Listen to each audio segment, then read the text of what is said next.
ओम शांति। आज प्यारे मीठे बाबा की मुरली मंथन की डेट है 15 मार्च 2025। तो आज भी है होली, क्योंकि होली 2 दिन मना रहे हैं, कहीं पर 14 को और कहीं 15 को।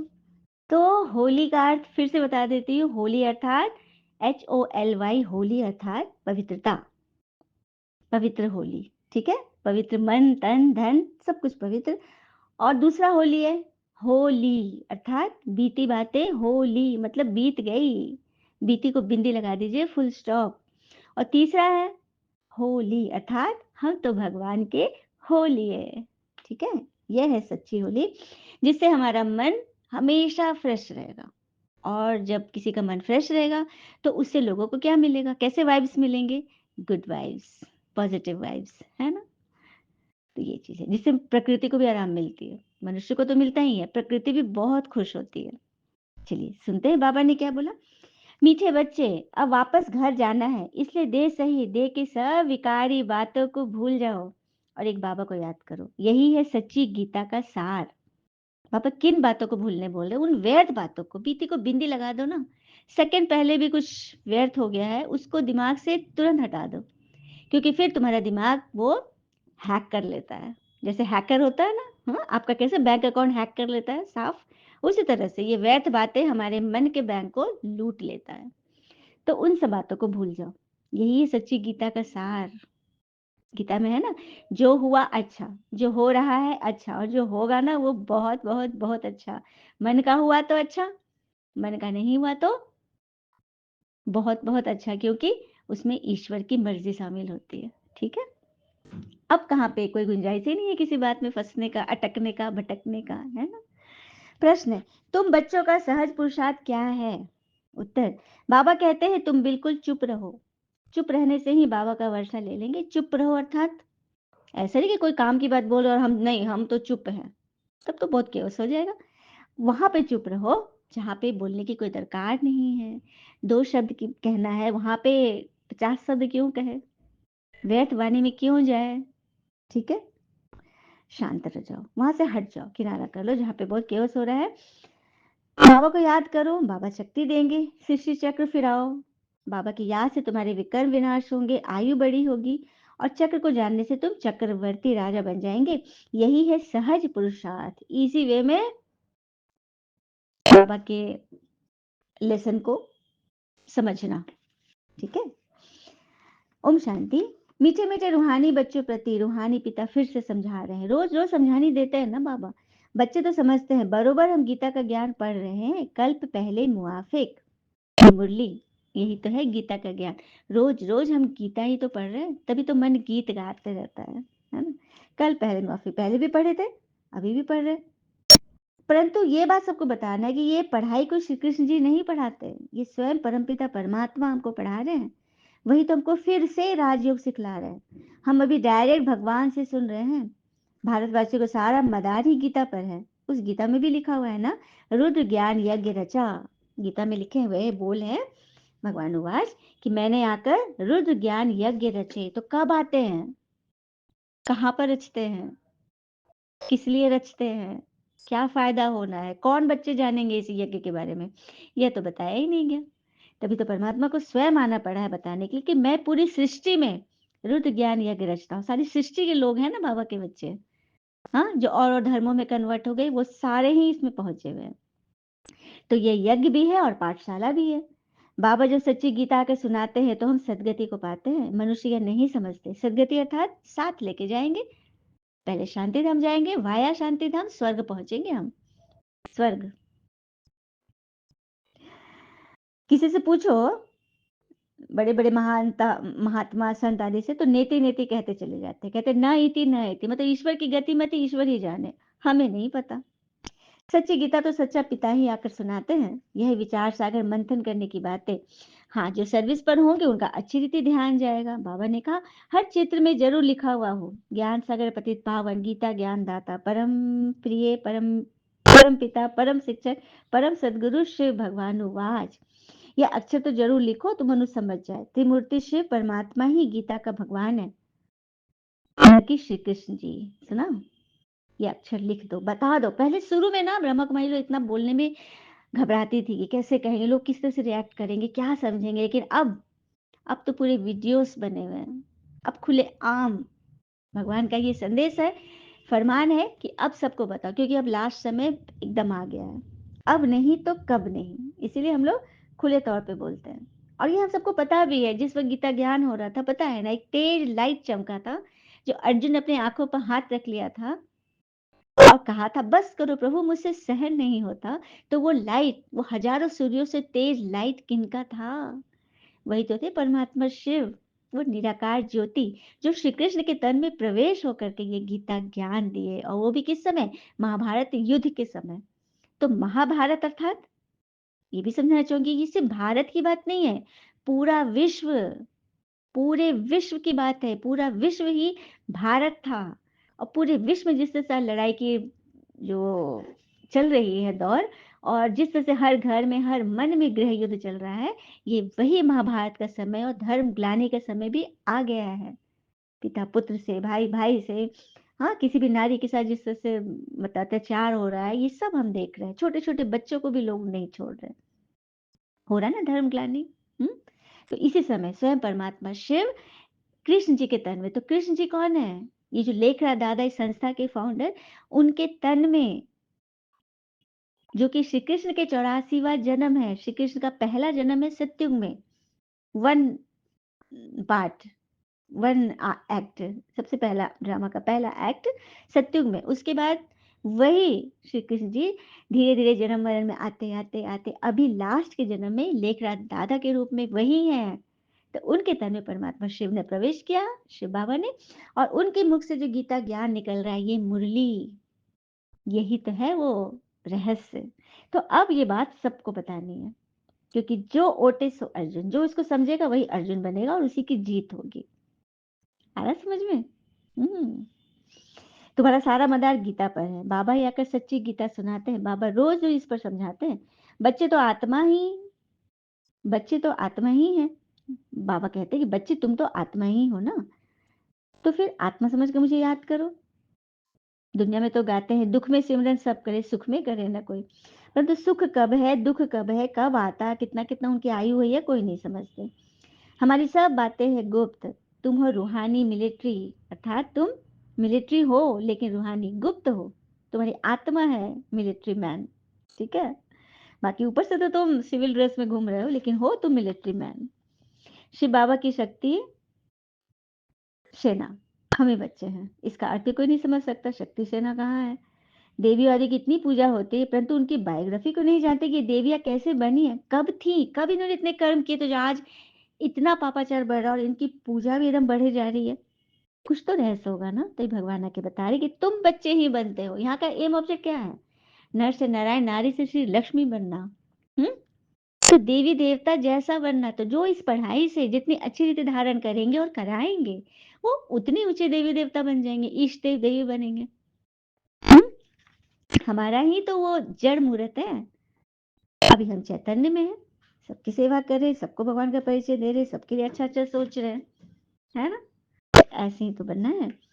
तो बाबा तुम बच्चों को कितना सहज पुरुषार्थ सिखाते हैं, सबसे सहज पुरुषार्थ। आज बाबा ने क्या बोला? चुप रहना है, बोलना नहीं है, व्यर्थ बातों में नहीं जाना है, काम की बातें बोलनी है जिससे किसी को अच्छा लगे। कहते हैं ना कि एक बात है, बोलने पे बहुत सुंदर है, speak in such a way, speak in such a way others love to listen to you, listen in such a way that others love to speak to you।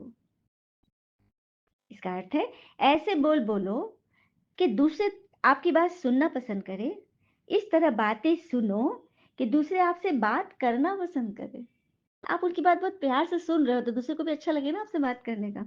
तो निर्माण चित्त, विनम्र और सौम्य स्वभाव दिल जीत लेता है ना? बड़ी बात। तो ऐसे हमें बनना, और भगवान बना रहे, कोई मनुष्य नहीं ऐसा बना सकता है। हमारी आत्मा का कल्याण सिवाय परमात्मा के कोई कर सकता है क्या?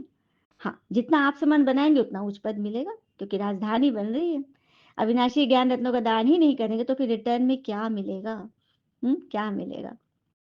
फिर आगे बाबा कह रहे हैं, ये बैच, तू जब बैच लगाते हो ना, त्रिमूर्ति का बैच है, निराकार का बैच है, लक्ष्मी नारायण का बैच है ना? तो ये सारे बैच तुम्हारे सेवा करती है, बहुत अच्छी सेवा करती है, जिसमें त्रिमूर्ति का भी चित्र है, तो सारी गीता इसमें आ जाती है। सेकंड में सारी गीता समझाई जाती है। तो बैच पर कोई सवाल पूछे तो तुम कितना अच्छा से समझा सकते हो, है ना? ये भी एक सेवा हो गई। तुम जानते हो हम राजयोग सीखते हैं भविष्य 21 जन्म के लिए। कितनी अच्छी पढ़ाई है। सिर्फ रोज 1 घंटा पढ़ो, बस। वो पढ़ाई तो 4-5 घंटे के लिए होती है, दुनिया की पढ़ाई, लेकिन यह है सिर्फ 1 घंटा सुबह पढ़ लिए और फिर फ्री, मन में याद कर लिए, बस धारणा करते जाओ। हाँ, कहाँ भी जाओ बस पैगाम देते जाओ, बैज लगा हुआ हो, सुना? अखबारों में तो बैज डाल नहीं सकते, लेकिन अखबारों में पैम्पलेट डाल सकते हो। सेवा करने के बाबा युक्ति बता रहे हैं। खुद भी याद करो, दूसरे को भी याद दिलाओ, ये भी अच्छा है। हाँ, फिर बाबा ने बोले बुरा काम कभी मत करना, अच्छे कर्म करने हैं। संकल्प अच्छे भी होते हैं, बुरे भी आते हैं, तो बुरे को रोकना चाहिए। ये बुद्धि बाबा ने दी है, कैसे हम उसको रोक लेंगे? यह बातें दूसरा कोई समझा न सके, कहीं भी सत्संग में, कहीं प्रवचन में, कहीं शास्त्रों में ये बातें है ही नहीं कि किस तरह से हम बुरे को हटा दें। हम डॉक्टर के पास भी जाते हैं, कमजोरी है, बहुत वीकनेस है, हम डॉक्टर से कहते हैं सर बहुत वीकनेस है, तो डॉक्टर क्या करे, कमजोरी को खींच नहीं सकेगा ना, कैसे खींचेगा? वो ऊपर से इंजेक्शन देके विटामिन डालेगा, ताकत वाली दवा डालेगा, खींच नहीं सकता। उसी तरह से हमारे अंदर जो कमियां हैं ना, उसको निकाल निकाल तो नहीं सकेंगे, ऊपर से भर लेंगे तो अपने आप वो छिटक जाएगा। अच्छा, मीठे मीठे बच्चों प्रति भगवान के नमस्ते, हम बच्चों के भी प्यारे बाबा को नमस्ते। धारणा के लिए मुख्य सार, पहले पॉइंट, यह एक एक अविनाशी ज्ञान का रतन लाखों करोड़ों रुपए का है। इन्हें दान कर कदम कदम पर पद्मों की कमाई जमा करनी, आप समान बनाकर उच्च पद पाना है। उच्च पद पाना है, लेकिन ऐसा उच्च पद नहीं जैसा रावण ने पाया था। रावण का भी तो बहुत ऊंचा पद था ना, सोने की लंका थी भाई। लेकिन रावण के बारे में एक बहुत विशेष बात मुझे पता चली है, आप लोग भी सुनेंगे तो हैरान होंगे, क्या ऐसा भी था? और हनुमान जी कौन है, इस कथा में हमको ये भी पता चलेगा। एक दिन पार्वती जी ने शंकर जी से कहा कि अपने इस भक्त को कैलाश आने से रोक दीजिए, वरना किसी दिन मैं इसे अग्नि में भस्म कर दूंगी। यह जब भी आता है ना, मैं बहुत असहज हो जाती हूँ। यह बात मुझे बिल्कुल भी पसंद नहीं है, आप इसे समझा दीजिए वो कैलाश में प्रवेश न करे। शंकर जी जानते थे कि पार्वती सिर्फ उनके वरदान की मर्यादा रखने के लिए रावण को कुछ नहीं कहती है। रावण आता था हमेशा मिलने, वो चुपचाप उठकर बाहर आकर देखते हैं, रावण नंदी को परेशान कर रहा था, उसकी आदत ही थी चंचल वाली।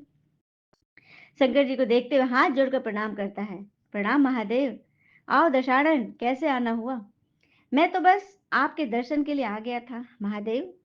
आखिर महादेव ने उसे समझाना शुरू किया, देखो रावण, तुम्हारा यहाँ आना पार्वती को बिल्कुल भी पसंद नहीं है, इसलिए तुम यहाँ मत आया करो।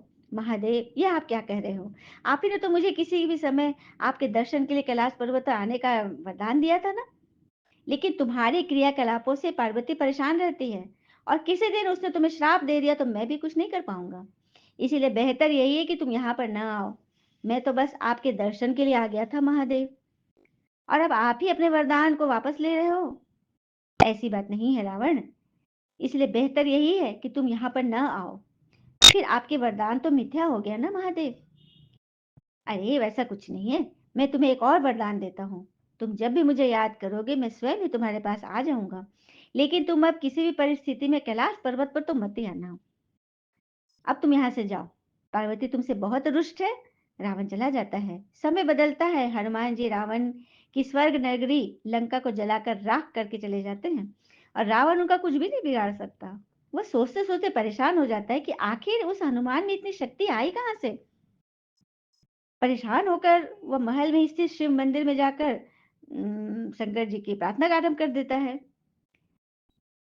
जटाटवी गलल जलल प्रवाह पाविते स्थले, गले अत्वलब्धम लंबिता भुजंग तुंग मालिकाम। उसकी प्रार्थना से शिव प्रसन्न होकर प्रकट होते हैं। रावण अभिभूत होकर उनके चरणों में गिर पड़ता है। कहो दशानन, कैसे हो? शिव जी पूछते हैं। आप अंतर्यामी हैं महादेव, सब कुछ जानते हो प्रभु। एक अकेले बंदर ने मेरी लंका को और मेरे दर्प को भी जलाकर राख कर दिया। मैं जानना चाहता हूँ कि वो बंदर जिसका नाम हनुमान है, आखिर वो है कौन? क्योंकि रावण भी तो ज्ञानी था, उसको भी लगा कि जरूर कुछ बात है। और प्रभु, उसकी पूंछ तो और भी ज्यादा शक्तिशाली थी। जबकि बंदर की पूंछ तो बिल्कुल मुलायम होती है। वो किस तरह से, कितना शक्तिशाली से, कितनी सहजता से उसने मेरी पूरी लंका को जला दिया। मुझे बताइए, अवश्य बताइए कि हनुमान कौन है? बिना मैं जाने यहाँ से जाऊँगा नहीं। शिव जी मुस्कुराते हुए रावण की बात सुनते रहते हैं और फिर बताते हैं, रावण, यह हनुमान और कोई नहीं, मेरा ही रुद्र अवतार है। आपका अवतार? वो कैसे? तो जब विष्णु ने यह निश्चय किया कि वो पृथ्वी पर अवतार लेंगे, तो माता लक्ष्मी भी साथ ही अवतरित हो गई। राम जी के रूप में जब विष्णु जी आए, तो लक्ष्मी जी के रूप में सीता जी आ गई। तो मेरी भी इच्छा हुई कि मैं भी उनकी लीलाओं का साक्षी बनूं। शिव जी की भी इच्छा होगी मैं भी उनकी लीला को साक्षी बनूं। और जब मैंने यह निश्चय पार्वती को बताया, तो वो भी हट कर बैठी कि मैं भी साथ चलूंगी। औरत का तो होता ही है ना, पति जहाँ गए मुझे भी जाना है। लेकिन यह समझ में नहीं आया कि उसे इस लीला में किस तरह भागीदार बनाया जाए। तब सभी देवताओं ने मिलकर मुझे यह मार्ग बताया। आप तो बंदर बन जाइए और शक्ति स्वरूपा पार्वती देवी आपकी पूंछ के रूप में आपके साथ रहेंगी। तभी आप दोनों साथ रह सकते हो। और उसी अनुरूप मैंने हनुमान के रूप में जन्म लेकर राम जी की सेवा का व्रत रख लिया, और शक्ति रूपा पार्वती ने पूंछ के रूप में, और उसी सेवा के फलस्वरूप तुम्हारी लंका का दहन हुआ। अब सुनो रावण, तुम्हारे उद्धार का समय आ गया है। अतः श्री राम के हाथों तुम्हारा उद्धार होगा। मेरा परामर्श है कि तुम युद्ध के लिए सबसे अंत में प्रस्तुत होना, जिससे कि तुम्हारा समस्त राक्षस परिवार श्री राम के हाथों से मोक्ष को प्राप्त करे और तुम सभी का उद्धार हो जाए।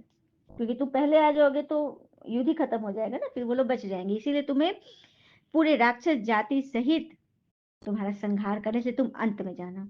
और हुआ भी वही।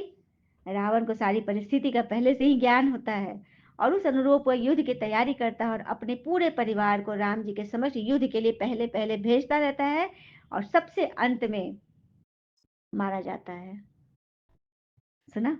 ये है कथा। है ना मजेदार?